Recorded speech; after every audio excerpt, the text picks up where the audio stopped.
welcome to the Wednesday Call Live!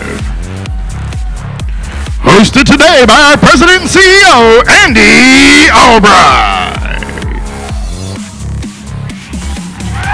Filmed in front of a live studio audience in beautiful Burlington, North Carolina. Brought to you by AMP Studios, featuring the latest Alliance news and in-depth training. Now, let's hear it for our host, Andy Albright!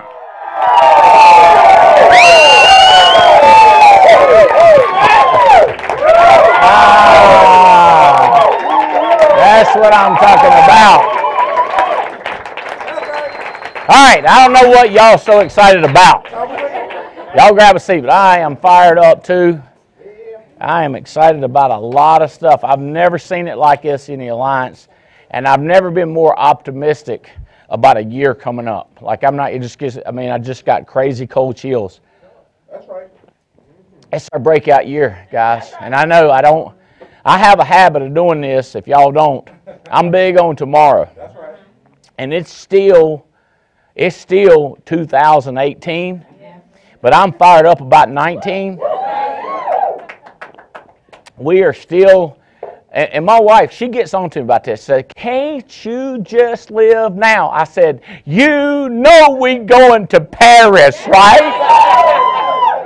You know I like the Louvre. The Louvre is like it's like a cave, and just it's crazy money in there. They got all kinds of stuff. They tell you, don't touch this. And you know we're going to touch it, Terry. We talk about right now, talking about just when them guards ain't looking. They say, save it for next generation. I like, no. Let's touch it, this generation. We'll take a picture for them. Glenda Graham is also going with us. Glenda Graham is going with us to Paris. That's right. I'm going to put Glenda up here at the top. That's right. That's right. And David Lewis is going with us to Paris. All right, so after Paris, we're going to Switzerland. That's where I'll be in Paris. I'll be like, we're going to Switzerland next. So there's more to this year that you can go ahead and win, but I already want to talk about next year's contest. Will it mess people off if I tell them what? See, I want to talk about where we're going in 2020. Give the people what they came for. Don't make it. Because if people don't give up on 2018, they can start thinking about 2019 and go into it with momentum. You with me?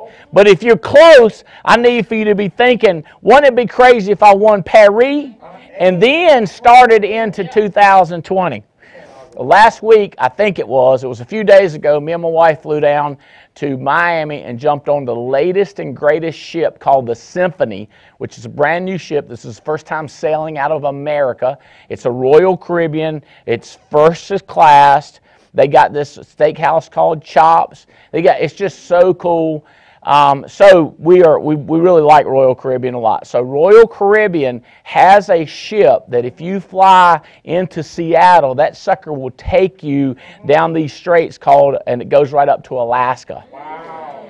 And we will go dog sledding. We will go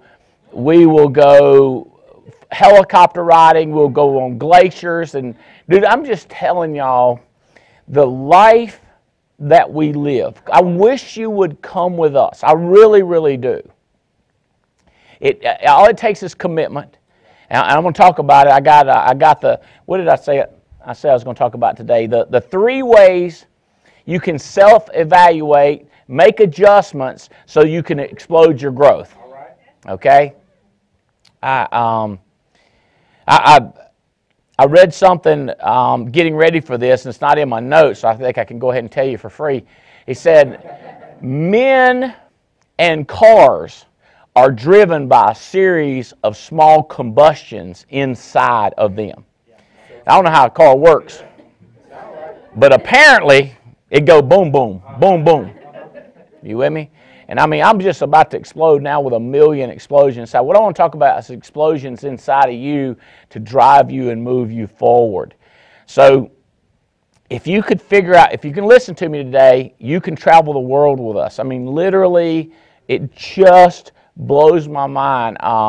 I was with Brandon Beal. Y'all know Big Brandon Beal and Ashley. And Brandon, he just pulls me over the side. He does this to me a lot. He'll whisper to me, "What's it like to be rich? I mean, you're not rich, you're wealthy. What's this like?" And I'd be like, "Bo, don't get me started thinking about it." I mean, you understand, we're on a private jet, fly to Indianapolis, meet with 30 of my best friends, take them out to dinner and pay for everybody's dinner and just laugh and cut up, then take the top 12 to my suite, which I'm so happy that I have a hotel room that'll hold 12 people, comfortably, every time, and just sit around and chit-chat. Well, the next morning we got up. Keep in mind, that was Monday. Today's Wednesday. That was Monday morning.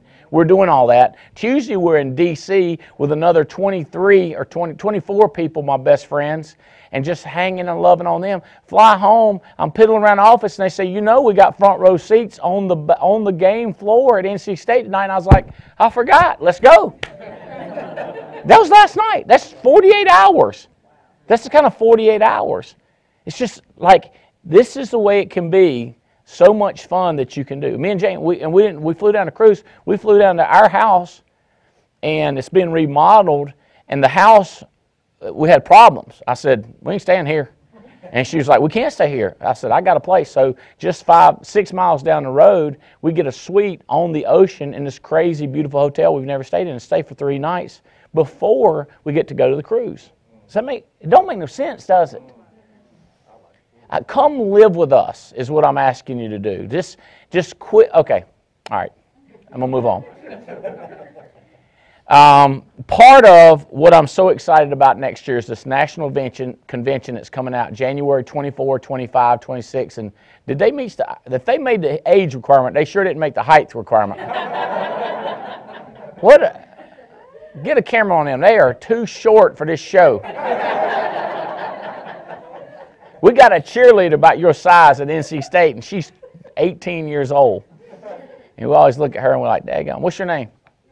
"Hey, Nicole, I'm Andy." "Nice to meet you." "And what's your name?" "What is it?" "Quentin. Nice to meet you." You know any of these people here? Who do you know? That's Uncle Terry? I didn't know it was Uncle Terry. Your uncle's... I'm going to have to give you a special attention, Quentin. You deserve it. Nice to meet you. January 24th through the 27th, we're going to have a national convention here. It's going crazy. The numbers are going through the roof. People getting so excited. It's the guest speakers that we're having coming in. But more, I mean, I love the guest speakers. Who we're talking to right now is Joe Gibbs, who coached the Redskins, and now it's Joe Gibbs Racing. He's talking to us, planning on coming in. I always don't count on these people because of their schedules and their life, because they're a friend, and we're trying to get them to come in. I've got another guy, you can look him up now, David Groggins. We're talking to him. I'm also talking to, texting with, what's the football player's guy's name? Inky. A guy named Inky Johnson. So, and then of course, you know, Murley's coming in from India, Murley Menon, who is a kind of a world famous minister that worked with J.O. Williams here, and of course the Goads. Brienne Goad, by the way, Brienne Goad's new single is, I think it's a new single or a new album coming out. Let me see, she just texted me.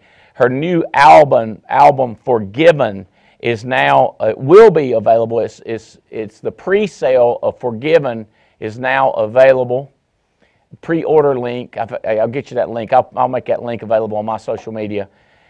But so Bree Goad, award-winning songwriter and musician, will be here with her parents, who are pretty good backup singers. Gay and Tim do pretty good, and of course Blake on the drums. It's going to be riveting, along with all the stuff that we're already rolling out for 2019. Can you imagine? See, I can't imagine. Like when I'm on my jet, I'm talking about the bigger jet, I'm trying to imagine. Guys, come to this convention, get one more person there. It will change their life and yours. Yeah. January 24th through 27th. And the people tell me, I'm trying. I go, no, no, no. You don't understand. If you're a long ways away, start walking now. Drop everything and start walking now towards this direction. Does that make sense? And like people were like, he's kidding. Like, I'm not kidding. People said, I'll lose my job. I go like, right. But they're like, oh, this is my job, my house payment. That house, I hate to tell you, it'll be okay if you let it go. But no, Andy, I've worked so hard for it. I go, yeah, you worked hard. We're asking you to work smart now. Now, that don't mean not work hard, but the smart and hard combination is huge, okay? All right, this Sunday night, the most immediate, well, first of all, I am doing an activity call on Friday. So it's the day after Thanksgiving. I am going to do a call on it at 10 o'clock, so I'd love for you to have people jump on that. Sunday night, I've got a knockdown, drag-out, audio battle fight, kind of a raw type WWE fight between Fidelity and Guarantees top executive Ryan Parker and Bruce. I call him Bruce's boy, because Bruce was the CEO. Now Bruce of F&G. Now he's left his son to become future CEO. So Ryan Parker is going to be having a debate against Mike Duncan with Life of Southwest, and I am the referee, baby. And I am going to pit them to each other. And I'm not the referee that separates them. I'm going to be referee saying, did you see what he said about you?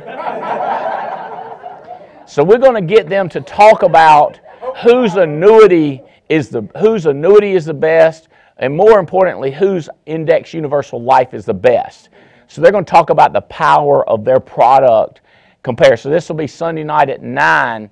Along those lines, the 11th here in November, which is Tuesday, we're doing an all-day training. I'm flying in a friend named Dean Vaganazzi. Vaganazzi, it's some Italian mafia sounding name. I don't know how to say it, but it's Vaganazzi. I'm working on it. I got the Dean part down pat. He wrote a book.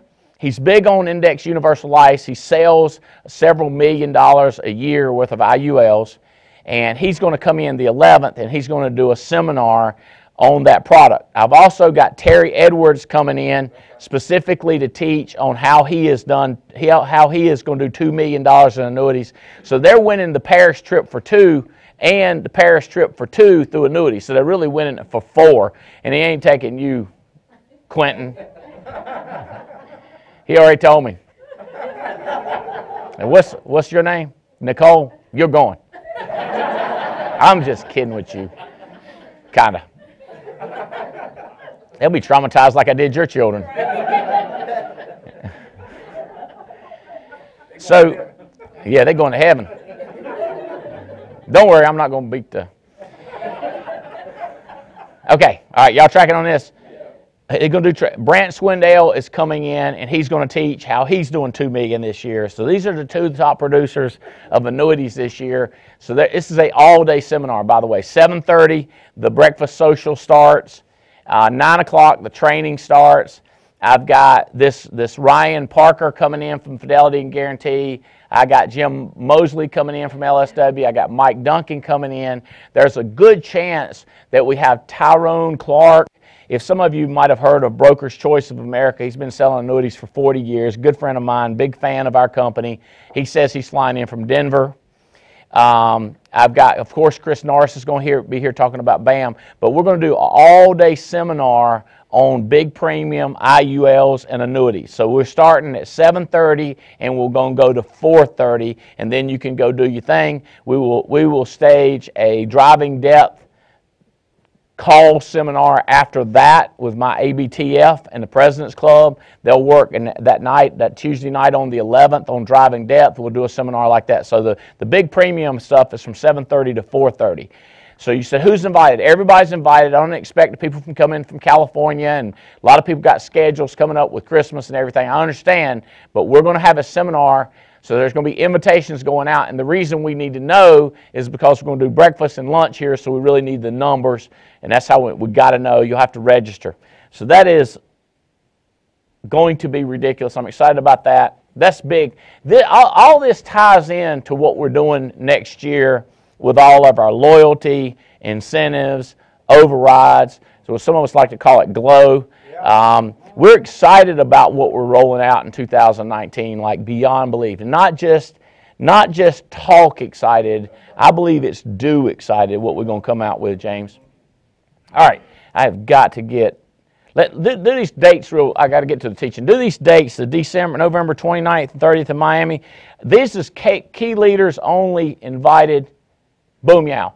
I am in Miami, November 29th and 30th. Location to be determined. I don't have the exact, I just know I'm going to be there for, I'll probably drop it down to team leaders and above. And I may, there's likely I'll do the Fort Lauderdale hotspot on that Thursday night. But I'm definitely going to be there all day. I'll get up early on the 29th and won't leave until the 30th, probably lunch or so. I've got a group that I got Sean Boone and those guys and Moxie. They are just blowing up. We've got an organization that I think could go agency manager in 90 days. Yeah. And you say, that's impossible. No, it's not impossible. Not if you hire the right people and if you have the work ethic, you can do it. So I want to get down there. Nicole is working hard with them. I'm going to be in Louisville, Texas. I call it Dallas, Texas. It's right there at Dallas, Texas with key leaders and above. And also, everyone that has, see, we do so many free trips. There's another free trip that we're doing to Michigan, up in that, what's that area up there? Traverse City. So the ones that have won the Traverse City already, I want to take y'all out to dinner that night, December 4th, and while I'm in Dallas, and we're going to talk about 2019. December 5th, I'm in Vegas. I'm actually in Vegas the 5th and the 6th. And she didn't put it on here, but I am going to be in Baton Rouge 5th, 6th, 7th. I'm going to be in Baton Rouge on the 7th. I'm only going to have about an hour to meet with the top agents in Baton Rouge. But if you have connections in Arsoto and Patzer and Allemans, if y'all have somebody down there, I'm going to be there an hour in Baton Rouge. So I'm flying Dallas, Vegas, then I'm coming to Baton Rouge, and then I'm coming home on the 5th, 6th, 7th. And then I am in Atlanta on the 17th. That's going to be team leaders and above only. December 18th, I'm in Lakeland. Same thing, team leaders and above. And then after the TWC in Burlington on the 19th, I'm going to talk about this thing this stuff, it's not just one thing, it's 32 things we're rolling out in 2019. Okay, I've got to get to this training. All right. I think that's where I am. I think I'm good to go now. All right. This is the stuff that I was promising for some folks. 3 ways to self-evaluate and to make adjustments to double your growth. Most of the time, what I'm talking to people about, is it Ariel? Have I got your right name? Most of the time, Ariel, what I'm talking to people about, and Tara, is the do. Today, I'm going to give you a break. Today, I'm going to give you a chance to stop doing. And some of you have amazed me at your ability to stop doing. So this may play into your hands. We typically get paid to do, okay? So getting up, making phone calls, doing the mundane, doing the obvious, doing the simple, doing the clear. Some people say doing the boring. Some of you are not, since you're not doing that, I thought I would play into your hands and tell you some things that you could stop doing, and you might get more excited than the part where you have to do. Okay? So instead of do this time, what I want you to do is stop some stuff. In order to evaluate yourself, make adjustments, and double your growth, I would like for you to stop complaining, stop waiting, and stop blaming. Stop complaining, stop waiting, stop complaining. Stop complaining, waiting, and blaming.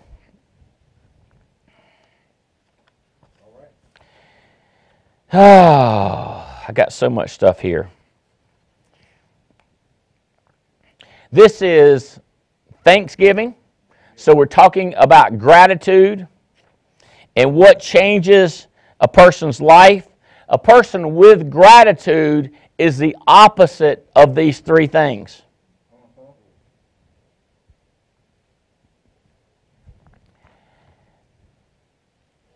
We have a solution with the Alliance for your financial situation that we can change like that.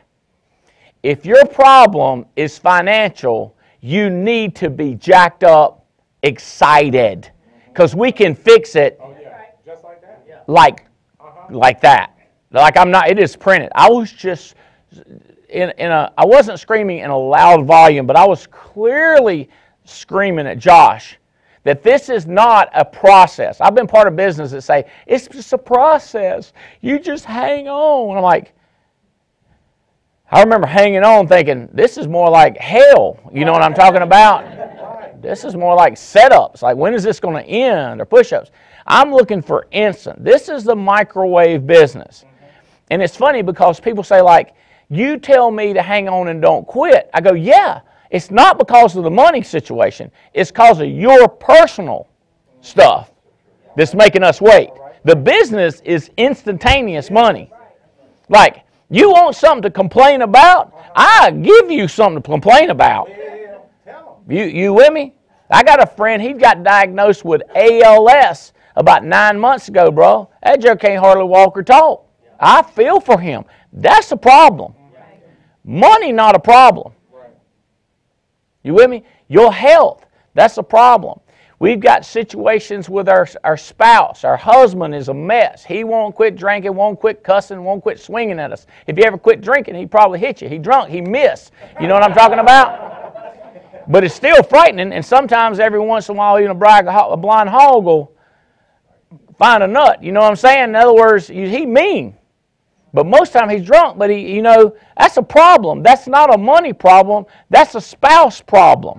And I feel for you if you got that situation. And the same thing, your wife, your problem with your wife. She talky when she need to be doing this right here. It's like, quiet for a few minutes. You know what I'm talking about? Don't say, Terry. Say, I don't know. I don't know.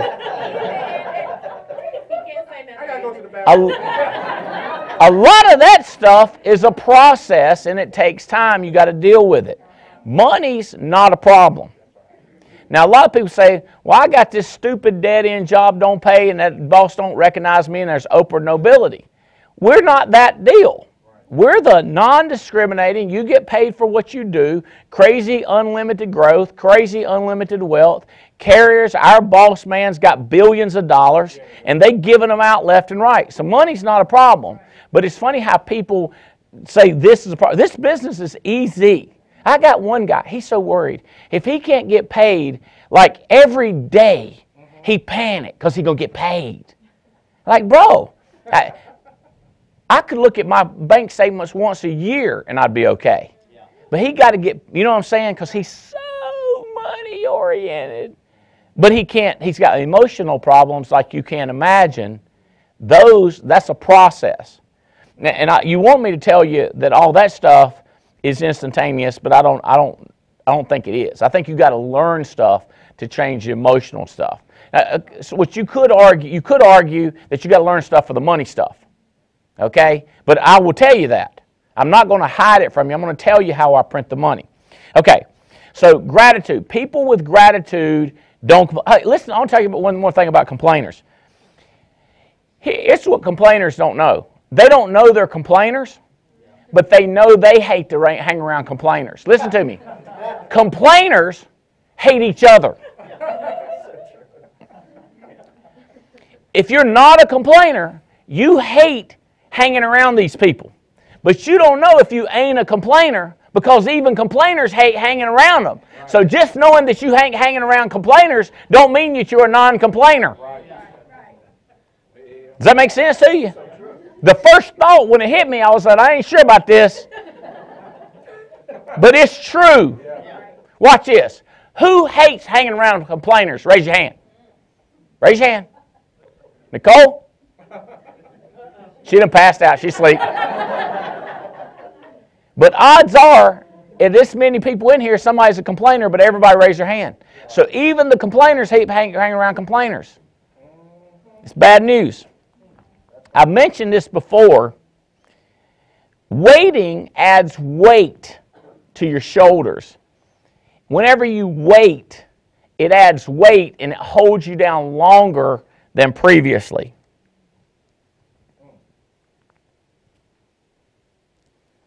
Whiners are going to whine, complainers are going to complain. Oh, how about this one?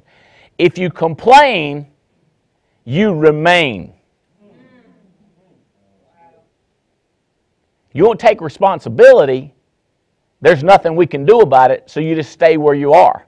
Complain and remain. Wait and be waited. Okay. Come back to all this stuff. Okay. All right. Complaining. I can't. I won't. You're giving in to doubt. All right. If you're whining about stuff with the alliance, you're whining about stuff with your wife, you're whining about stuff with your children, you're whining about the weather, okay? You're whining about your commission level, you're whining about mortgage protection leads, you're whining, you're complaining. You with me? You're whining. I hear you. Here's my question for you. If everything was perfect, okay? What if the leads was perfect and the price was perfect and the commissions was perfect? All right, you with me? So this, let's say 2019, I roll out a new system and everything's perfect for you, okay? The price, according to the highest commission, lowest commission, the ability to move up. What if everything was perfect? Now I'm going to tell you, a complainer will find a way to complain. Does that make sense? But I'm saying, even if you're a complainer, and I change everything, me and Jesus and Buddha and God, we get together with Terry and Chris Long, and we fix everything for you. Here's my question. How's your life look now? Do you still hang around those same people that you're hanging around? Do you now make more phone calls and book 20 appointments a week? Now that everything's fixed, are you still going to not make phone calls every week? Are you still going to put up with that idiot upline that don't do nothing but whine? You go, who's got an upline that whines? Don't raise your hand right here. I don't need for you to tell me about your whining upline because I'm going to consider that whining. Don't whine about your upline. People think that. They go like, I have the only whining upline in the company. No, you don't.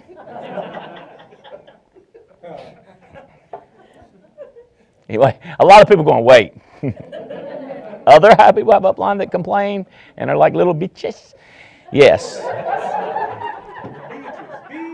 Beaches like sand, gritty.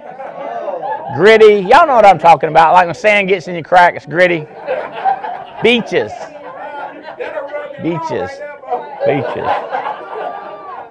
That's who was asked it. He asked the man. He said, "How you like Italy?" And he said, "I hate the beaches."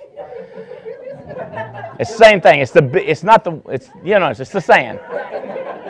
Hate the beaches at Italian. He hated the Italian beaches. That's what he was saying. Get your mind out of the gutter before I give you a reason to go in the gutter. Okay, you know how you have distractions now, things that get you off task. Okay? Whether it's positive YouTubes or negative internet. So he said, wait a minute, somebody else has negative internet besides? Yes. People have negative internet and people have addictions to YouTube positivity. They just can't watch. They got to watch them positive videos, and E.T. to talk about how you don't quit me. You be like, I'm so fired up, I'm going to watch another video. And then other ones, they got the nasty stuff going on. I can't quit looking at it.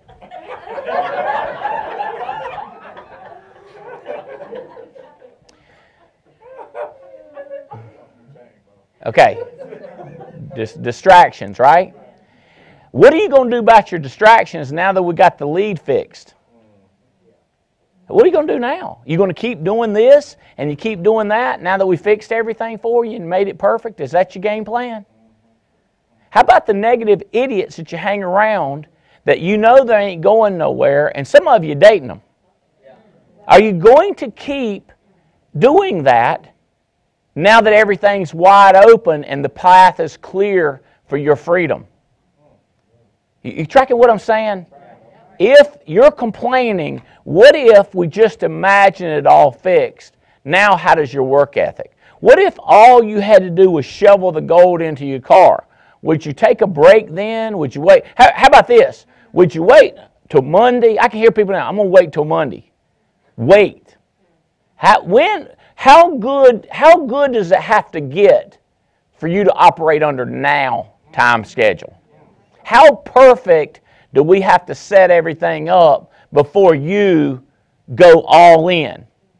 Would you still, those of you that are putting in 65%, 45%, and 80%, if everything was perfect, would you put in 100? And if you don't change anything about the way you're set up, is it going to be any different when it's perfect?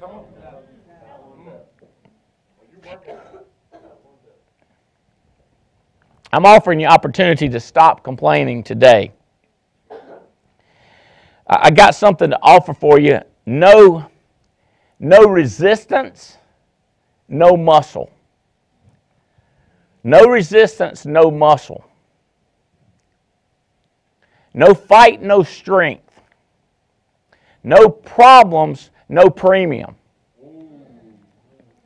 I need for you to have something that you have dealt with so you can tell me what gave you the strength to proceed. Well, I'm still dealing with it. Good. What if it was already fixed? Then what you do? Show me what you would do if it was already past you, and then tell me how you got the problem behind you and how you got the premium coming in. Does that make sense? If you ain't never had nothing happen to you, no wonder you're worthless. Because you've never had any muscle. You've never built up any strength. You've never built up any immunity because ain't nothing happened to you because your life's been perfect. But if you have overcame some stuff, show me what strength you developed. What power did you develop because of this junk that was given to you as a present?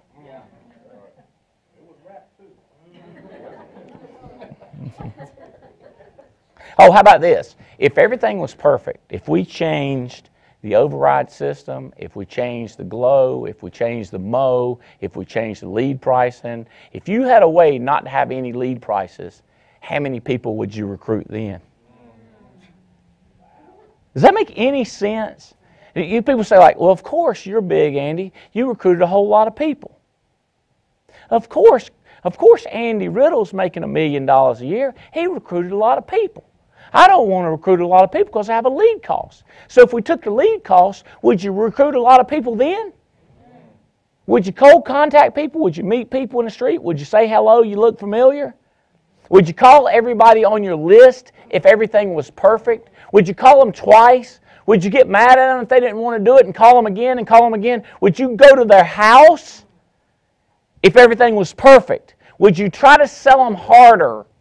Would you try to convince them more? Could you get a list out of them if everything was perfect? You follow what? If you're not going to change, my 3 is don't complain. You with me? Yeah. What is it? Don't complain. Stop waiting. Stop complaining. Stop blaming. I've got 2 times on my watch. I got a little hand that says now. Got a big hand that says right now. And when people ask me when I'm going to do it, I usually go with right now. And some people, like I texted a guy this morning, I actually had two guys. I said, I expected to hear from y'all last week. I didn't hear from you. So the first one, I said, I expected to hear from you in that one. And then the other guy said, I expected to hear from you in that one. And they both came back and said, what time? I said, I can't do it right now because I got TWC in like 7 minutes.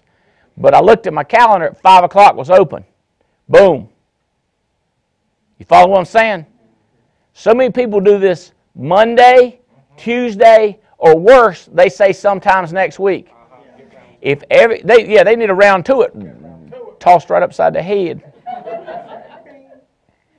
All right, if right now is the time to do it, if you can't do it right now because you're doing something else, positive. If you're doing something else, positive. If you're doing something stupid, stop and do the right thing right now. Like this is very simple to do. Okay? I'm going to come back to that. It's very simple stuff to do. But everybody wants to put it off tomorrow. Let me explain something to you. If you put stuff off to tomorrow, stuff is going to take longer to get to you. I keep telling my staff, I am 50-some years old. We cannot piddle. I'm going to be dead before you know it. I want to do it while I'm alive. I got a Lamborghini. I can't hardly get in and out of that thing. You need to be 22 years old to get up the flexibility to get in that dadgum thing. Every time that thing hits me right in that back, I think I'll go paralyzed.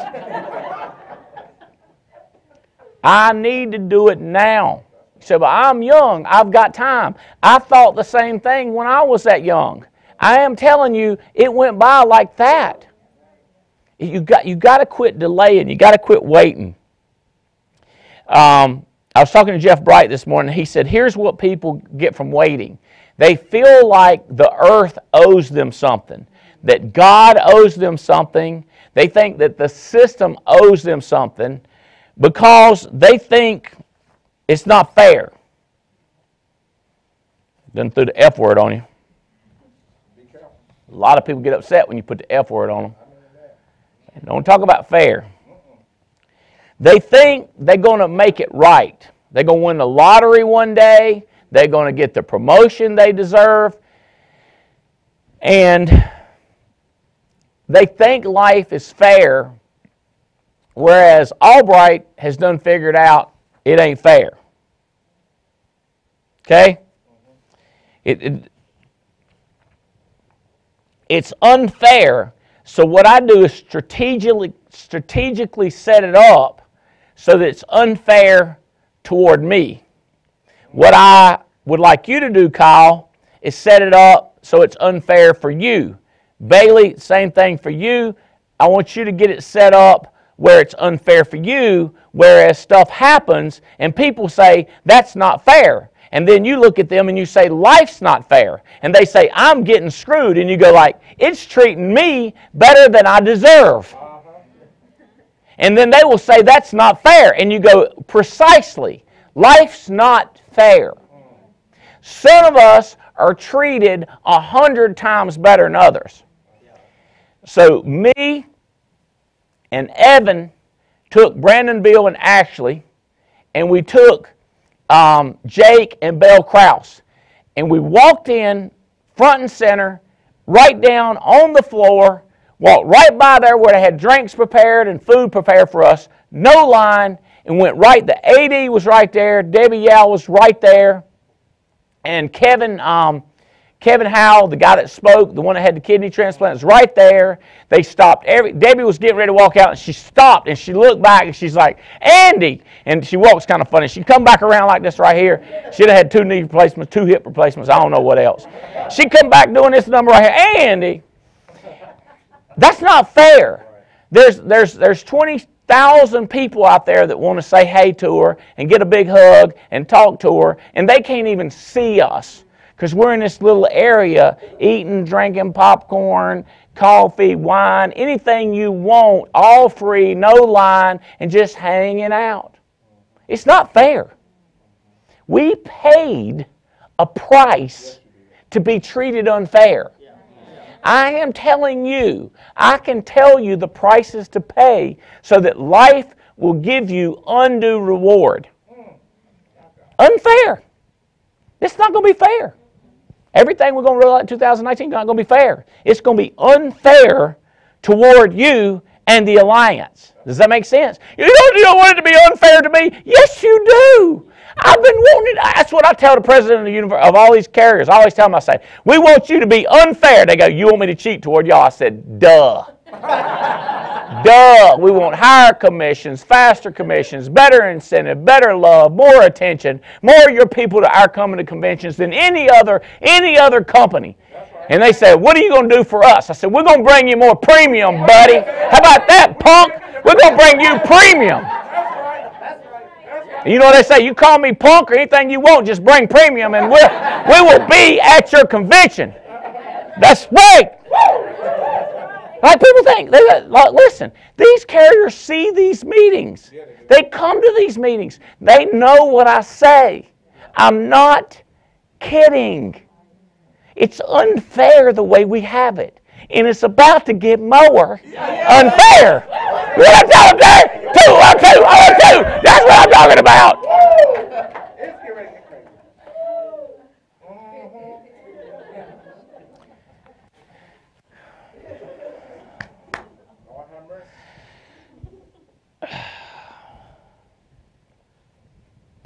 You know when you're getting ready to say something?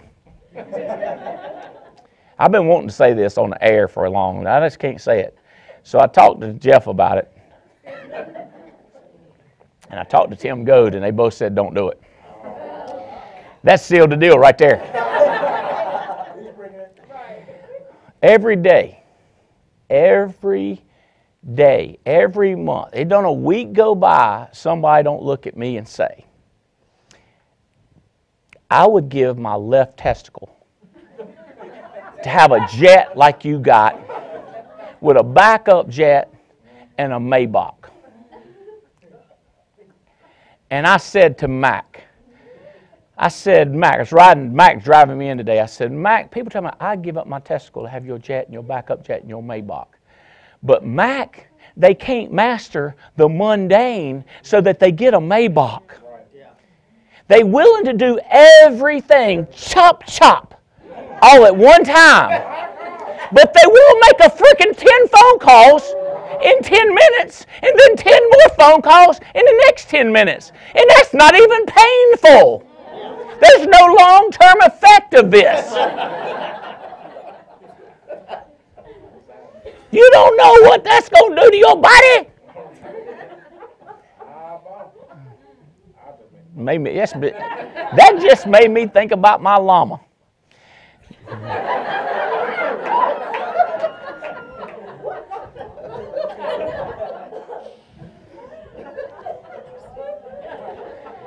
Why are people willing to make big sacrifices of their body? I'll give you every dollar I got. If I could just... Like, bro, first of all, you ain't got many dollars. You're going to give them all away.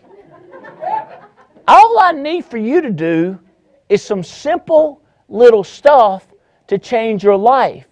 What's keeping you from doing that stuff is distractions and bad associations and bad habits and bad people and stuff that you don't need to be doing. If everything was perfect, you would quit messing around with that junk and you would do all this stuff. But for complaining, it keeps you doing it, and then you wait, and then it just gets heavier and heavier, and it's unfair toward you in a negative sense, but it's actually fair to you because you deserve it. Does that make sense? So everything you deserve to get pounded takes away the deserving for pounding and leaves us free to move up. Does that make sense? It's like, boom, you're down, boom, I'm up. And people don't get that. They go, why is it so unfair for you? Because you're taking all the crap over here because you're so willing to accept the beat down, and I'm flying over here because I ain't got time for your mess, because I ain't listening to nobody's whining and crying and bitching and moaning and complaining. I ain't got time for you. I hear you, bro. I got to make me happy, and whenever you want to come on board, come with me. Because me got to be happy first. And people say, you're self-centered. I said, I'm in the center of my jet. I'm in the center of the basketball floor. I'm in the center of the football field.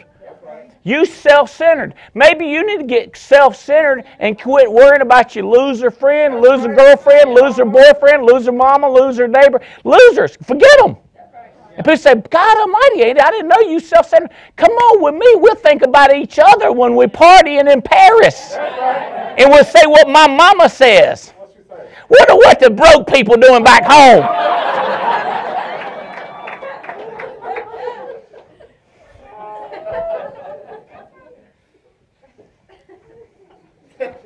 So there you go, Jeff Bright.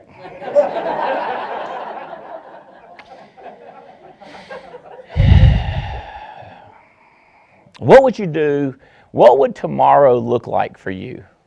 What would tomorrow look like for you if everything that you have now is perfect? How much better would it be if Clay could distribute the leads like you want, and the carrier could issue the product? He didn't issue product. What if everything happened? Like if you've got 13 cases and everything's beautifully issued, what do you got issued? 13 cases. Yeah. Woo-hoo-hoo-hoo. You with me? But if you've got 36 different legs, or you've got 8 different legs, look at this. If you just had 6 legs, 6 different organizations selling 10 grand, each one of them just had 4 doing 10 grand, and each one of them had 2. You with me? If it was just that, and they all got issued, then how much would you get paid? But if it's just you and your onesie twosie, who really cares whether it gets straightened out for you? Does that make sense? The bigger you have it, the more important that everything's perfect. The problem is when you have 800 people selling, it don't have to be perfect to make $3 million a year. Right. We say, well, if I had $3 million a year, it wouldn't have to be perfect.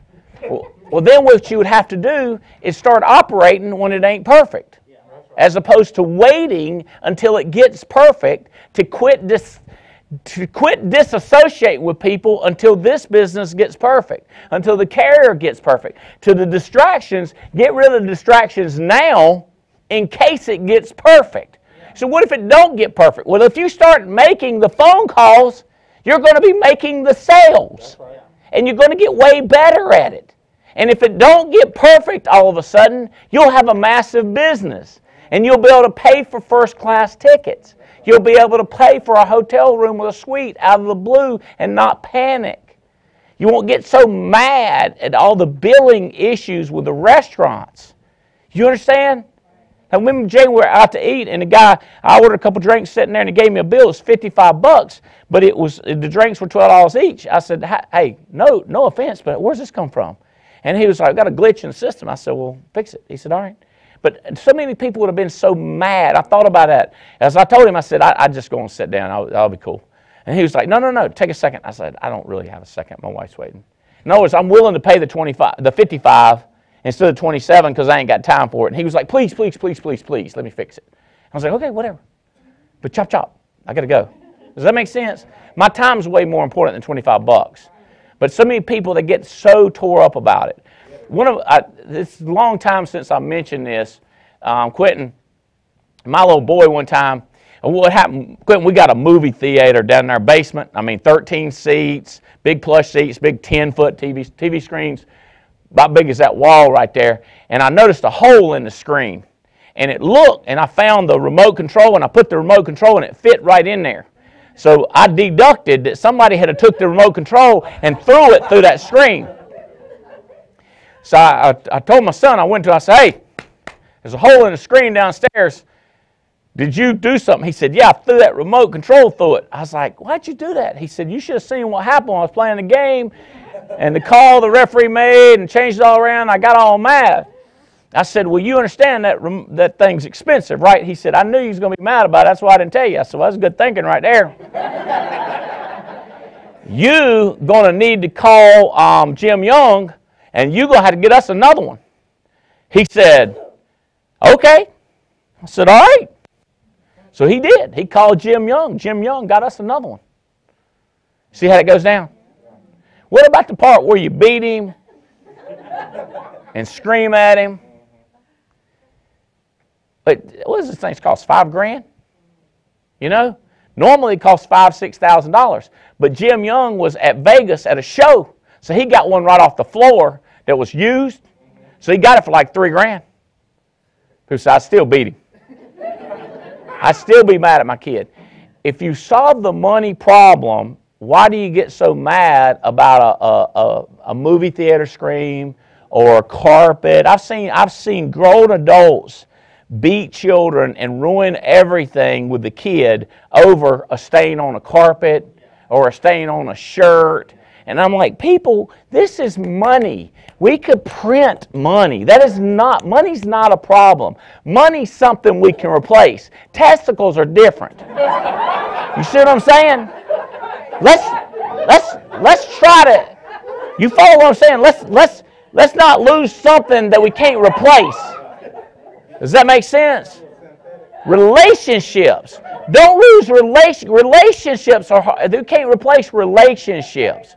I'm friends with Adam Katz and Beth. I'm friends with people, Paul Roberts, Tamara. I don't want to lose relationships. I don't want to lose something that can't be replaced. Does that make sense? So this is why I am the most, I know, I like it when people are like interested in talking to me, and I'm like, it's almost inconceivable to me. I go, you know, I'm one of the boringest people in the world. I don't know stuff. People know basketball players, NBA players. They were asking me what a player's names on I don't know. I know the coach. Me and Keith were talking yesterday. I'm texting with the coach. We fly around. I don't know the player's name. He's tall. What do you want me to tell you? You know what I'm saying? Like, I'm bored. I don't know much of nothing. Stop waiting. Life's not going to change. The lottery's not coming. It's not going to get perfect. You need to proceed as if it's not going to get fixed. You can proceed pretending like it was fixed, or you can proceed pretending like it ain't going to get fixed. But stop waiting. I did have a procrastination. People procrastinate. People put off. Procrastination. I ain't going to sing it. Blaming. No one is here to make you happy. Oh. Direct correlation between blame and mundane. Nobody will do mundane that complain or no blame. Anybody that blame, they want mundane. You show me a non-mundaner, and I will show you a blamer. You with me? Mundane is 500 phone calls a week. Mundane is call every person on your list and see if they're interested and call them again. You say, even me? Yeah, especially you. It's mundane for you because you're a blamer. You refuse to do mundane. Everybody will do the exciting and the oh my God, I'll pay you everything. I'll cut off my left arm, whatever. Oh, that's exciting. But make phone calls? Nuh-uh. Blamers are no mundaners every single time. Direct correlation. I've got people that are doing hotspots, flying across the country. Diane Lampy's flying around across the country. The Carey's doing hotspots. Paul Roberts doing hotspots. You give me a person who sits their butt at home, mundaner, complainer, blamer. Because they're not going to do anything unless it's exciting and a fight and a problem and adventure. They'll quit a company. They'll start another company. They'll do anything except the boring. The boring, the reason, I'm going to tell y'all, that Terry Edwards, the 11th, December 11th, Terry's going to do a seminar all day, him and Brant Swindell. They'll do boring stuff. They are boring mundaners because they're not blaming the world. Brant has had personal situations in his life that you guys will never hear about. And he can't, if he blamed God, if he blamed Satan, if he blamed luck, if he blamed, he wouldn't do what he does. Brant Swindell is not a blamer. He's a mundaner. Terry Edwards has got stuff that Tia knows about. He's got stuff that I know about that Tia don't know about, and stuff that Tia knows about, and he's got stuff that neither one of us know about. And if he blamed for it, he wouldn't do the stuff he does. He wouldn't be able to do the do. Blamers, it's direct. Show me a blamer. Show me a no routiner. They got to have excuses. Oh, here we go. Blamers. 3 D's of blaming.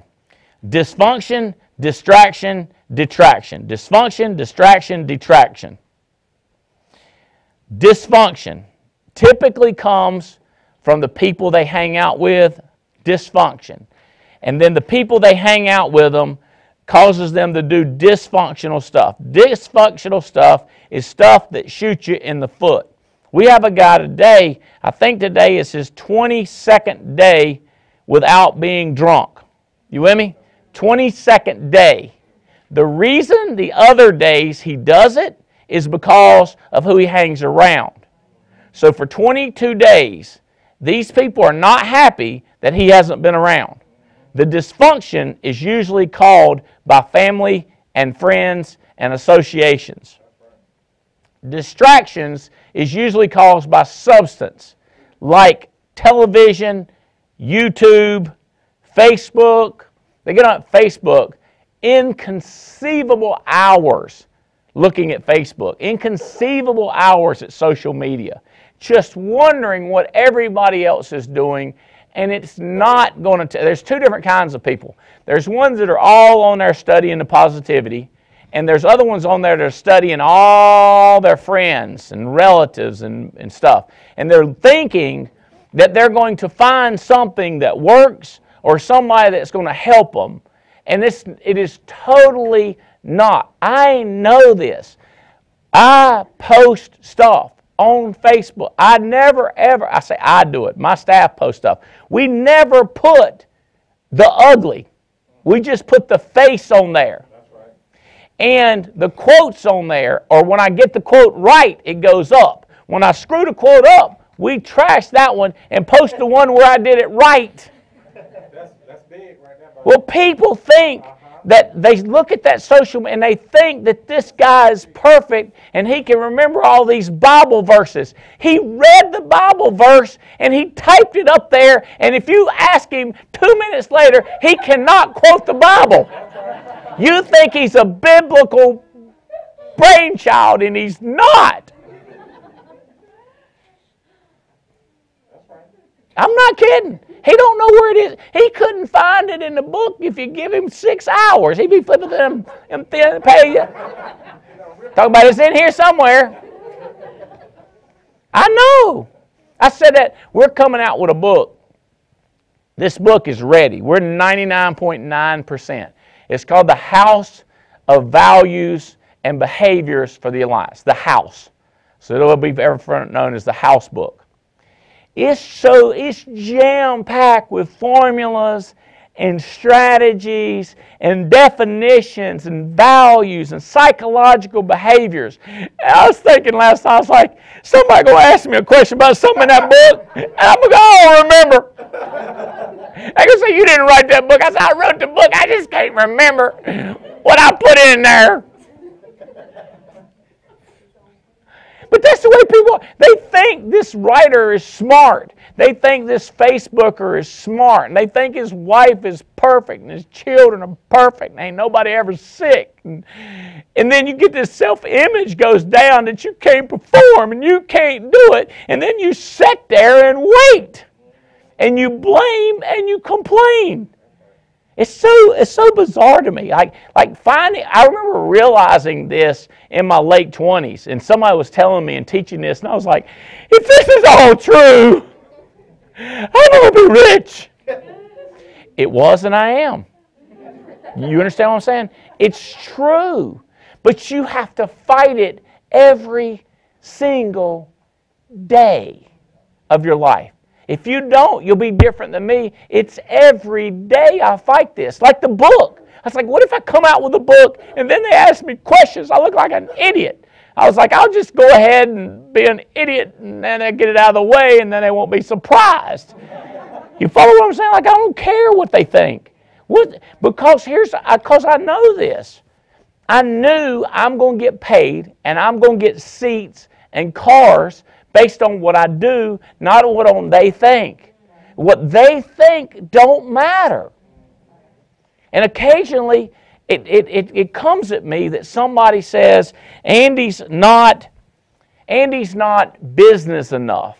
He's not professional enough.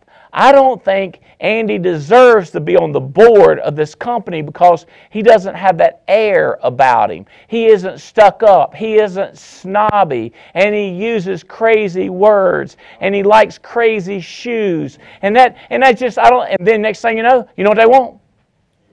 Me on the board. And $1 million donation at the same time. They want a check. They want to give me a seat. They want me to talk. They want my opinion all of a sudden. And I'm like, and I thought you didn't care. I thought you wasn't impressed. And then they'll say something like, bro, look at what's happened to you. And I'll say, yeah, but the only reason I have it, it's not because I'm smart and I've got good advice for y'all. It's not, I got all this stuff, not because I'm a genius, not because I got a high self-image, not because I'm sophisticated and educated. The only thing I have is based on what I do. That's all I got is based on what I do. When I heard that, I was like, you mean tell me I'm going to get paid on what I do and not on what they think about me? Yeah. I said, oh, I'm getting ready to do something. I'm getting ready to start making phone calls. I'm getting ready to make, and I'm good at really three things. If you look at my business, I'm really good at selling, recruiting, and building. So selling is when I get somebody to take an action. Either, like I was getting in the guy's face today, I was like, if you can't get a list from somebody, if you can't get an MC back up, you need to reevaluate your sales skills because the person's list is free. It don't cost them nothing. If you can't get something free from somebody, you sure ain't going to be able to get $50. Does that make sense? If you can't get a list, I'm good at getting a list. I'm good at getting a check. Does that make sense? I'm good at both of those things. And then I'm really good at getting a person to get a list and get a check. Like if you're talking to me, I promise you, you're going to figure out how to get a check and get a list. Does that make sense? And then I go down and teach them to teach one other person to get a check and get a list. Does that make sense? That's the three things. I call it selling, building, recruiting. Selling, recruiting, building, recruiting, selling. It's those three things. And that ties right in list, license, convention. I was talking to somebody today and they said they ain't heard me talk about list, license, convention. I was like, oh my God, LLC, you get a new person started, you got to get an LLC started. If you go start an LLC, what you do is you get a list, a license, you get them to a convention.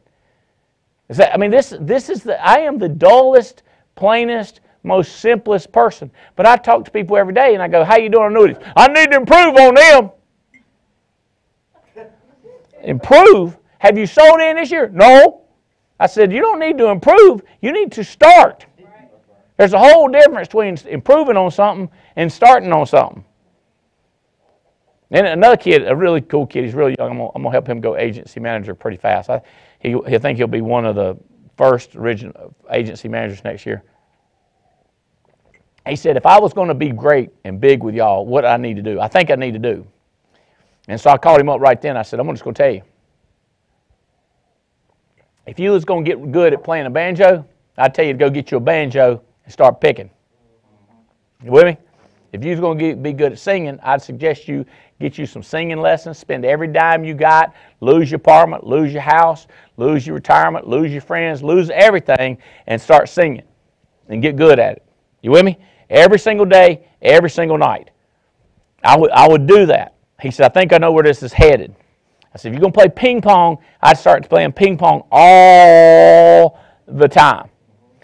If you're going to start this kid's in college, I said, you got your college, you got to keep your grades up. So when you're studying the class, you got to be studying the class how it affects this business.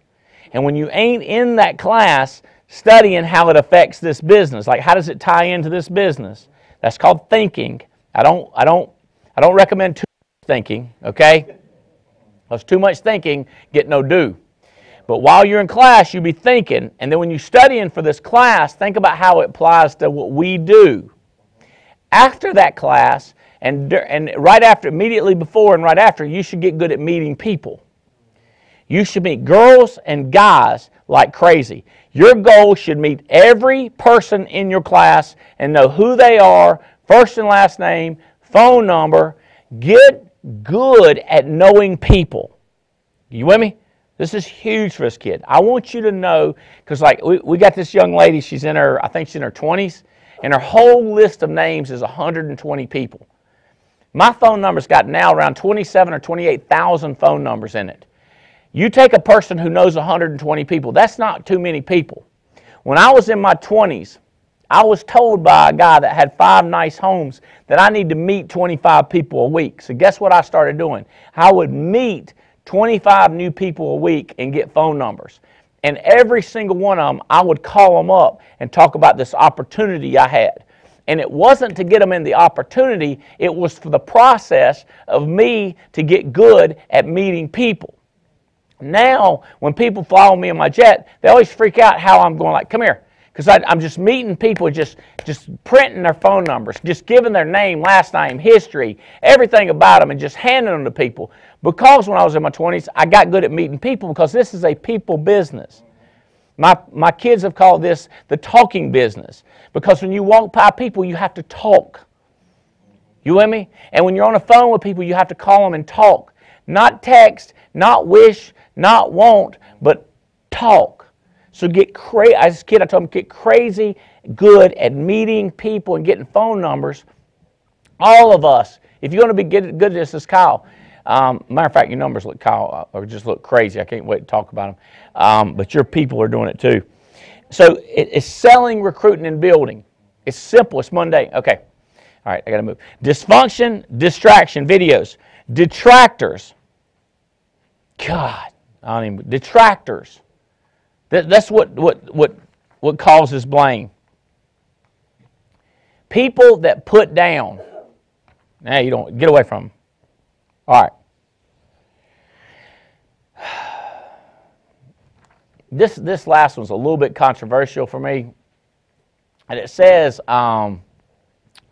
discipline wipes out all 3 of those. But I swear, I do not think I'm that disciplined. Meaning, you just don't know how I struggle to do what I'm supposed to do. But you also don't know how bad I hated being broke. In other words, what I was told by psychologists and sociologists is that discipline fixed complaining and blaming and waiting. But I don't think discipline's done a damn thing for me. Because I am not a disciplined person. But I hated being broke. So I do what I'm supposed to do. Does that make any sense? Like I'm telling y'all, every day I don't want to do what I'm supposed to do. These disciplined people, I love exercising. I hate it. I love making phone calls. I hate it. I love talking to new people. I hate them. Where's Jane Hill at? I hate them. I don't trust them. I don't believe them. But Andy, you just open your heart up to everybody and you go in and work out when you're here in the office. You go down with Tony Carter and you're working out. You know why? Because I don't want to be broke. I hated it with a passion. So I say desire. I say desire wipes out complaining. But I don't know if it ain't hate that wipes out complaining and waiting. I go back and forth between hate and desire. Like I want to be rich, but not so bad as I want. Like if you measured I don't know what the chemical is. It's in you, whatever. It sparks the combustions where you just want to punch somebody in the face or you just want to hug them and kiss them. You know, it's just like love and hate, right? I don't know if I love as much as I hate. You know what I'm saying? If you started talking to me about my mama's cars and kids growing up, my daddy we didn't have a camper. My daddy took 2x2 wood and made a camper on the back of a Toyota truck and put wood seats in that camper on the back of a Toyota truck. Them seats was hard. And he got this tin, and he took like if you had a door on a trailer, like with a screen door, he took the screen door and turned it sideways and hung it across. You open it up like that. Instead of opening the door like this, you'd open it like that, and you drop the tailgate down, and we roll up in that Toyota. But a bunch of stinking youngins up in there riding down the road.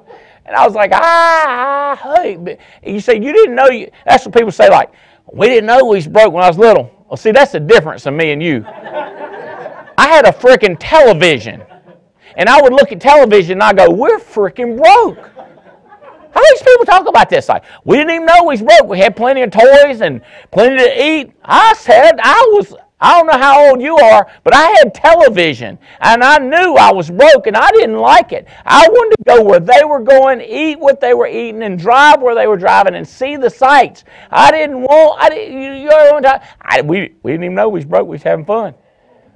I ain't never not had fun. I had fun when I was broke. I just wanted to have fun in a different car, in different restaurants, and not wait in lines, and not bitching and moaning and complaining and whining. I hated that. I couldn't wait to get away from it.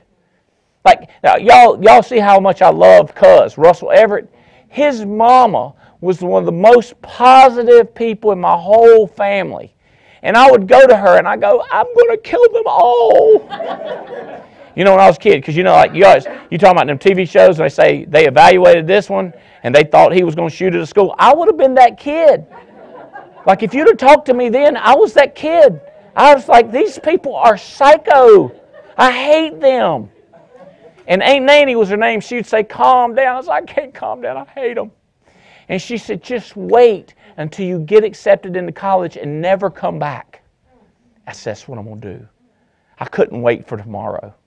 And then when I got involved with business and I got around rich people that said it was true, that I could get rid of my detractors and my distractors and my dysfunction, and I could focus on me and I could be wealthy, and anybody that wanted to would come with me. And then I said, well, what about these people that say it's lonely at the top? They said, you get rich and see how lonely you are. It's not happened. Every time I go, people are like, I go. There's nobody saying, you go by yourself, you're rich. They're all like, can I come? I have never had so many friends in my life. People write me thank you notes and then ask for money. It's not a problem. I am not lonely. Ask my wife. She's like, everywhere you go, there's people. I was like, those people that says lonely at the top, full of crap. Not lonely. Not lonely. And you said, well, I've heard that it is. If you travel with me on private jet, and if you ever ask them, most rich people are lonely. The biggest planes have the fewest people get out of it. You with me? We roll out there with a gang of people out there, you know, come rolling out our planes. And I said, you wait. When we get a bigger plane, we're going to have more people on it. The way we build it is based on relationships and friendships. And this is what these business people told me. They said, you can be wealthy and have friends. It depends on the way you built it.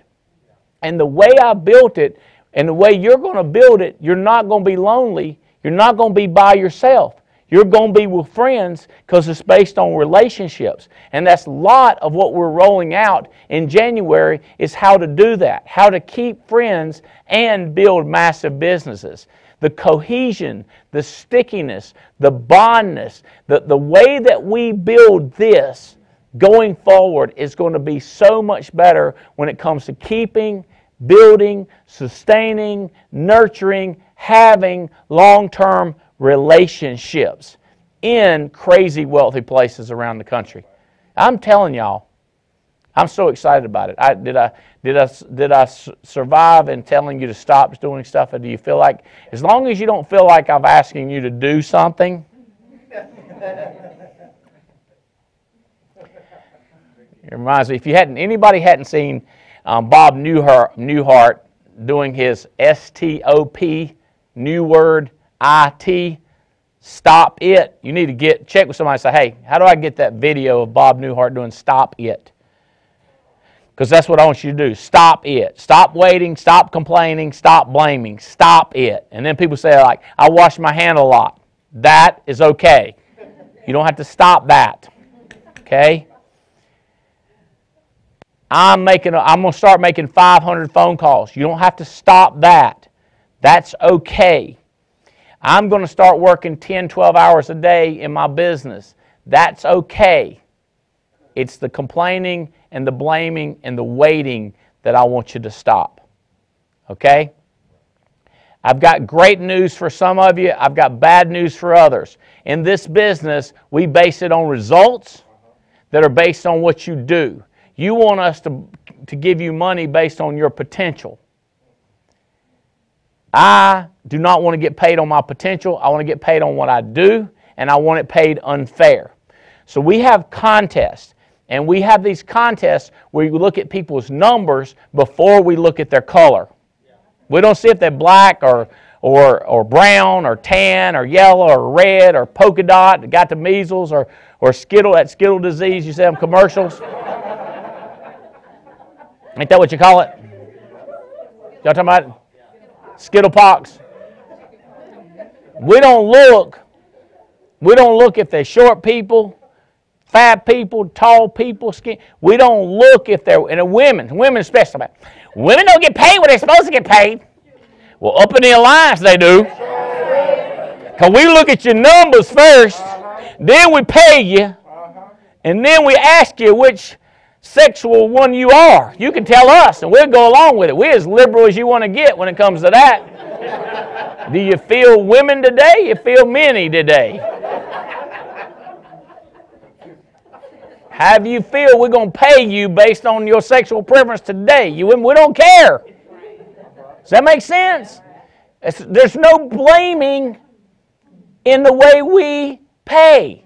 You can't blame it on that. We take all that stuff out, remove all that stuff, and pay you on that, the numbers. We say put the numbers in a box, and we'll make up our own drama. We will decide if you're on drugs. We will decide if you can't deal with your spouse. We will decide if you hooked on pornography. We will decide. You just give us the number. When that number goes through the roof and you blowing up and you growing like crazy, we will talk about how you overcame problems and we can't even imagine how bad they were and what you did to get over it. You mind boggle us. We are good at making up drama as some of y'all are. But we're going to make our drama up based on what the numbers are. And then we're going to pay you based on the numbers. You with me on that? I remember hearing that. To me, that was the most exciting thing about what we do is I get paid on that and not who my mama was, who my daddy was, who my history, whether I was y'all know I used to be a Yankee? We traced it back. Our family, when we came over here from Austria, we moved to dadgum Pittsburgh up in there. I was like, I was a dadgum Yankee. I was a northerner. I don't get paid on whether I'm up from up yonder. I'm down here in the Bible Belt. I don't know. I don't get paid for being a southerner. I don't get paid for being an Austrian. You with me? I tell everybody we hung out with the Habsburgs when we was over there in Austria. Y'all ain't traveled. Y'all don't know. I don't get paid on my great-great-great-granddaddy was friends with the Habsburgs and Crazy Rich. You say, was he? I don't know. That's just a story I tell. My kids, I tell them we're trying to get back wealthy like we used to be generations ago. Hey, look, we got contests going on, and we look at the numbers. Billy, can you show me, pull up one of my numbers? I think one I want to show is recruiting for veterans. This is brand new people. I want to show you all this. I like to mess with Billy. I was like, the recruiting veterans. He's like, you ain't never did that first. It's probably, that is 2017. He's getting closer. Veterans. That's selling for veterans. Getting ready to do recruiters. All right, look at this. Come here, Kyle.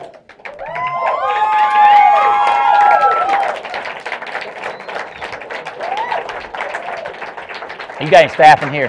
Kyle Cater staff, would y'all come up here? Oh, I'm telling y'all. I'm going to tell you what. Look at this. 51. What I'm talking about. That's right. What I'm talking about. Daggone. Look here. 51 direct recruits. 18 of them have issued business. They are smoking the rest of the organization. Levin Tovich are right behind. Mike Paleo not far behind. James and Jane Hill up in there in the 5s and 6s. But look at that standout. Now here's what I'm telling y'all. I'm telling them. Y'all can stop and still win, and let's start driving depth and putting this thing together. Does that make sense? You got to drive width to get depth, but most people so narrow they can't get deep.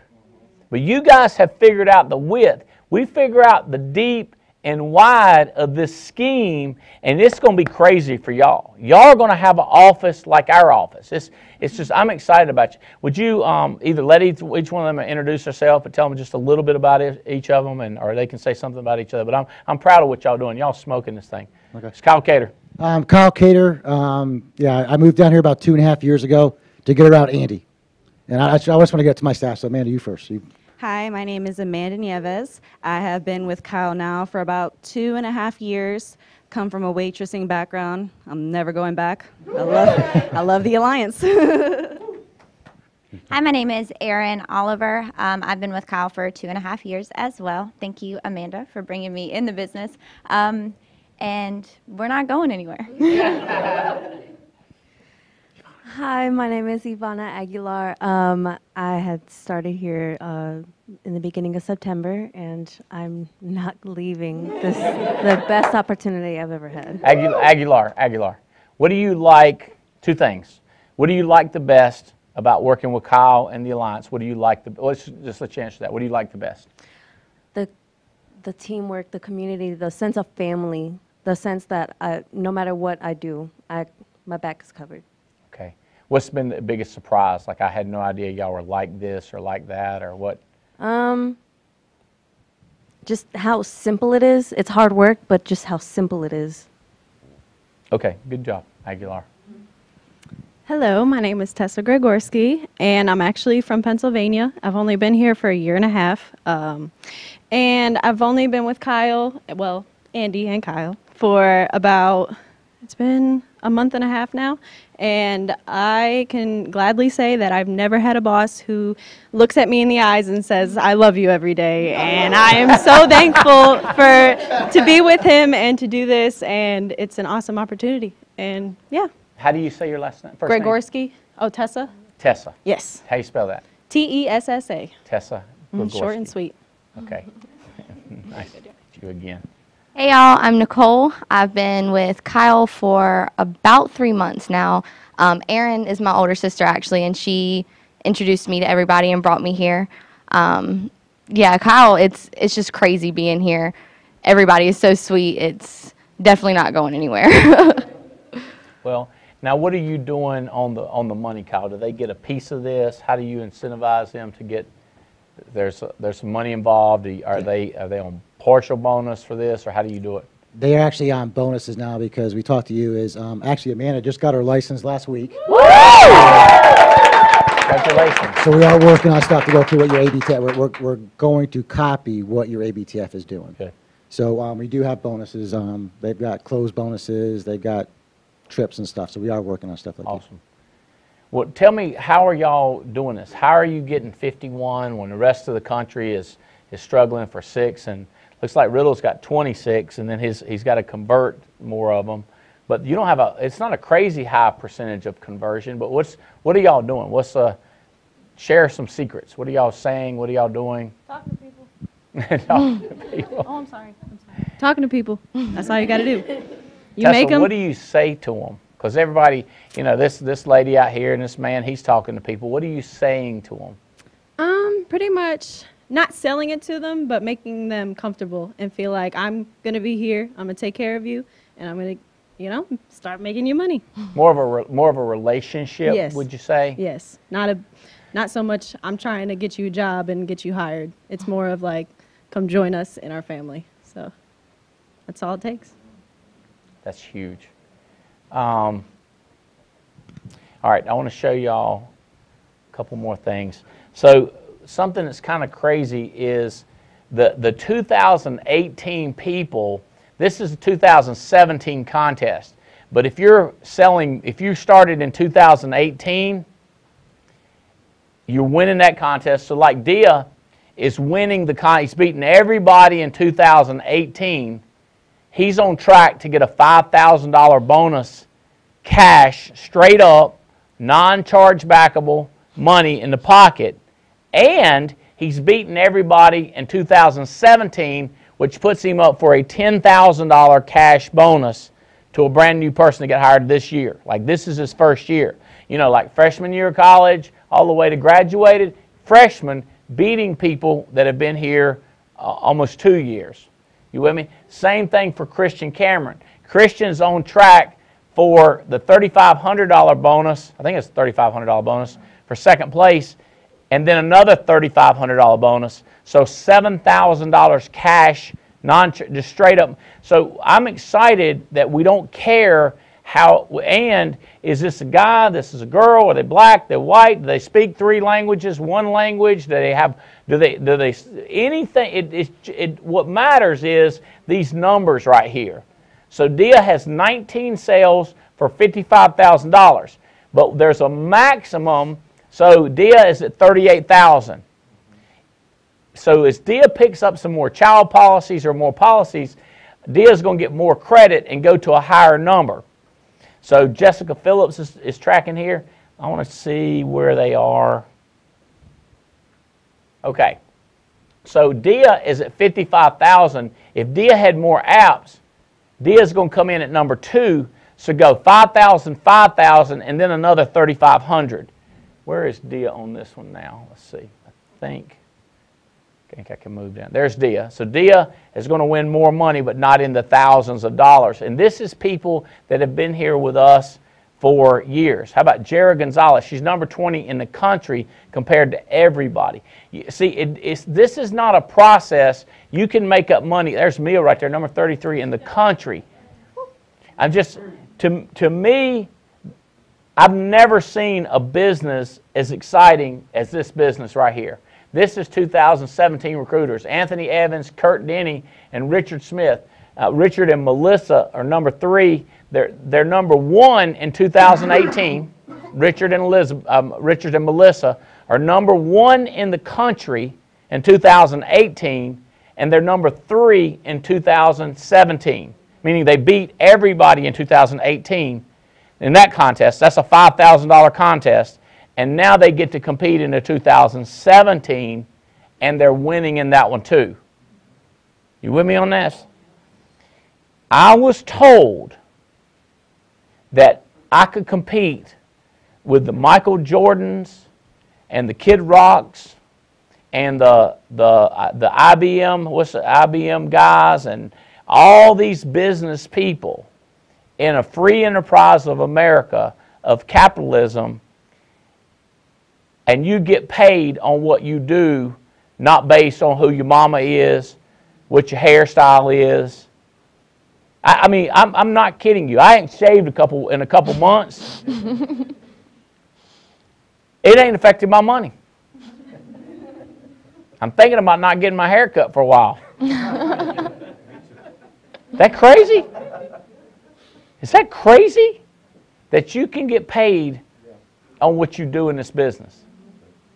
And I think 2019, we're going to take the lid off. If you're excited as I am about 2019, let me give you the biggest tip I can give you is don't wait, complain or blame. Let's pretend everything was perfect and let's proceed as if we didn't have any problems. Now what do we do with all our stuff? Now what do we do? How do we proceed so that when 2019 hits, baby, we're already skyrocketing. We're already running. And let's start now or right now. Love y'all. Thanks for tuning in.